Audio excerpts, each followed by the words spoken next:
आप गरीबी से बिहार को नहीं निकाल सकते। बिहार में इतने लोग मजदूर का है, आप कितनों हाथ पांव मार लीजिए, कितनों मेहनत कर लीजिए, कोई योजना बना लीजिए। आप जाते हैं बिहार में घर बनाने लोन लेने, तो आपको बैंक वाला कहता है 20,000 रुपया घूस लेता है।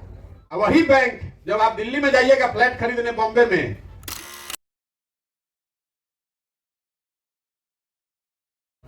नमस्कार। सबसे पहले तो आप यहाँ हम लोग के निमंत्रण पर आए हैं, इसके लिए आपका आभार व्यक्त करते हैं। अब तीसरा बात है जिसकी बात आपको कोई नहीं बताता होगा, पूंजी की बात। बिहार में इतने लोग मजदूर का है, आपके पास योग्यता है, हुनर है, लेकिन पूंजी नहीं है। मान ली कि रवा बढ़ई बानी, तो रवा अगर 150,000 रुपया रही तो आप पलंग का फर्नीचर बना के दुकान कीजिएगा। लेकिन अगर आपके पास 50,000 रुपया नहीं है तो आप किसी कारपेंटर के फर्नीचर की दुकान में जाकर मजदूरी कीजिएगा। आपको बाल काटने आता है, आपके पास 50,000 रुपया है तो सैलून खोलिएगा, 4 आदमी को नौकरी दीजिएगा। लेकिन अगर 50,000 रुपया नहीं थे तो जाकर कहीं दिल्ली में पटना के सैलून में 2,000 रुपया पर मजदूरी कीजिएगा। तो बिहार में पूंजी है क्यों नहीं, इस बात को समझिए। बिहार में कोई रवा के ना बताए पूंजी आता कहां से है।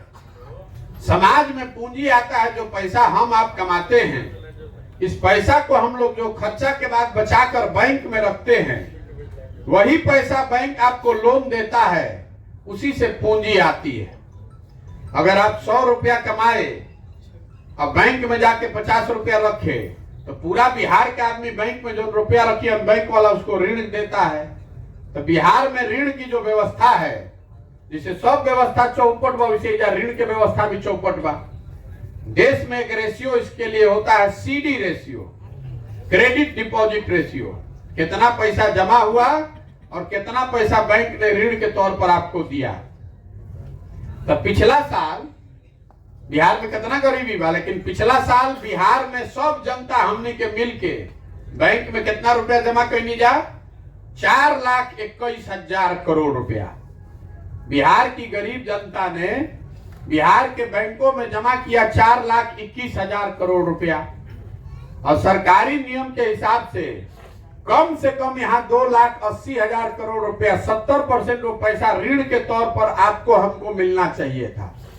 घर बनाने के लिए, रेडीमेड का दुकान खोलने के लिए, गाड़ी खरीदने के लिए, खेती में काम पैसा लगाने के लिए, कोई भी काम जो आप करना चाहते हैं, आप पैसा मिलल कितना, 1,61,000 करोड़।